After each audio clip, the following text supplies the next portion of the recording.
Hi, how are you doing? Today we're doing another series discussion. This time we're talking about the Folk Over the Air series by Holly Black. This series I started in 2023 and already finished in 2023. If you saw my January wrap-up, you know this. Just a series I started because I've been meaning to start it for a while, and then I immediately became obsessed with everything. So without further ado, let me give you a synopsis for this series. In this series we follow Jude, who is human, but her this is difficult to explain, but in a prologue we found out her mom used to be married to a fae, and then she went away with her daughter to the human world together with like this guy who was also human but was working in the fairy world, and they lived undercover, had 2 more children, one of which is Jude. And then when Jude and her twin sister, which is the other of the 2 separate kids, were I believe like 4 years old, 5 years old, the fae that was married to her mom finds them finally and kills her parents, and then takes his child as well as the other 2 kids to the fairy world to raise them, because he might be a murderer but he's not a terrible human. Fae. So she has grown up as a human in a fae world for most of her life, and she has always felt like this place was her home.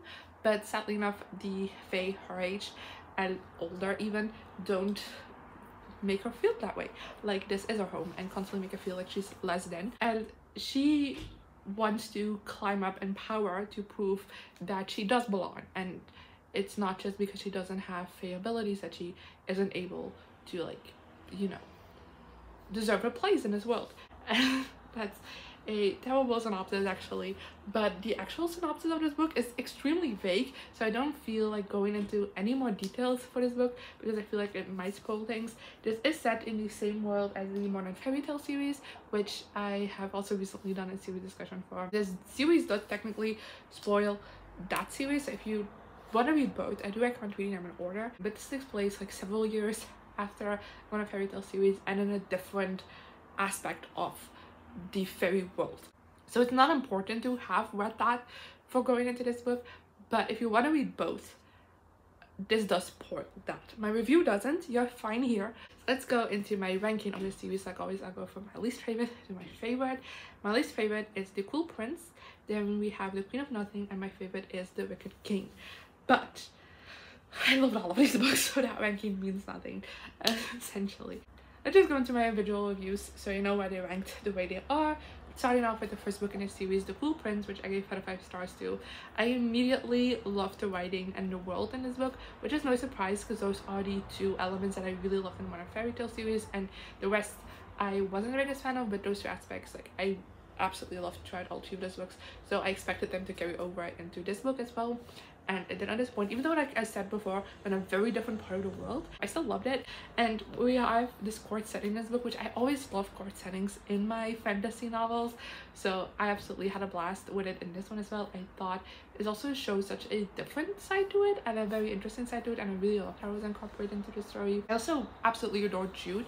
I think she's such a badass character, and I feel like a lot of YA characters sometimes can be like, are supposed to be like the badass main character, but they don't like give that badass energy to me, and Jude definitely did. Like, she had so many insecurities and fears, and she just conquered them all because she had this goal in mind and went for it, and I really love how she does that. And she's also very smart and outsmarts several characters at several points in such a good way, and I really loved it. The story was very interesting and took a lot of different twists and turns. So of course I also immediately had to jump into The Wicked King, which I gave 5 out of 5 stars to. There was a little bit of a gap between these 2 books, but I did read this relatively quickly for how I typically read series, and I adore this book so much. I feel like this book, like this whole series, kind of focuses more on like political intrigue and like strategical moves better than like big fight battles. And in this book, especially this one, I always describe it as like this feels like this big game of chess, except like chess is always like 2 opponents.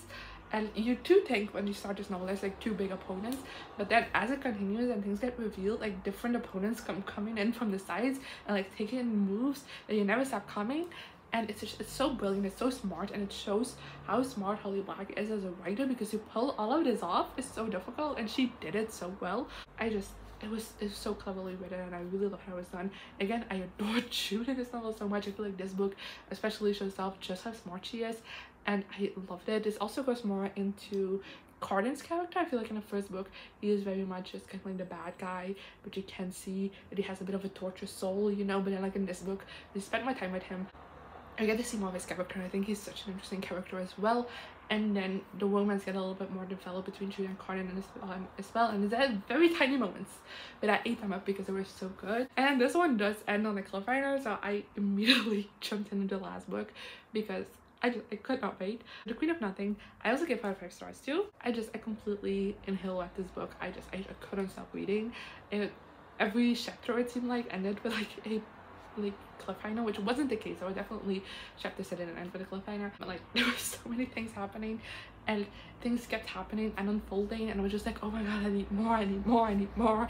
And I kept reading, and I read this so quickly. I mean, all of these books are very readable, but like this one I just absolutely flew through because I didn't want to stop, because there was so many things that I just wanted to know what was happening. There were so many twists and turns in this book that I all just like really loved, and we finally get to like a peek in the romance that was so I love a slow burn. I don't have the patience for a slow burn, but I love a slow burn. I absolutely love the end of the series. I have heard over the years some mixed things about the end of the series. I feel like I've heard a lot of people being disappointed by it, and I understand that now having read it, but because I feel like a typical expectation of a YA series is to have this big final battle in the last book. This does not have that, but I didn't mind that because, like I said before, I thought this series is very strategy focused instead, and like trying to outsmart the enemy, that kind of thing, rather than like fighting.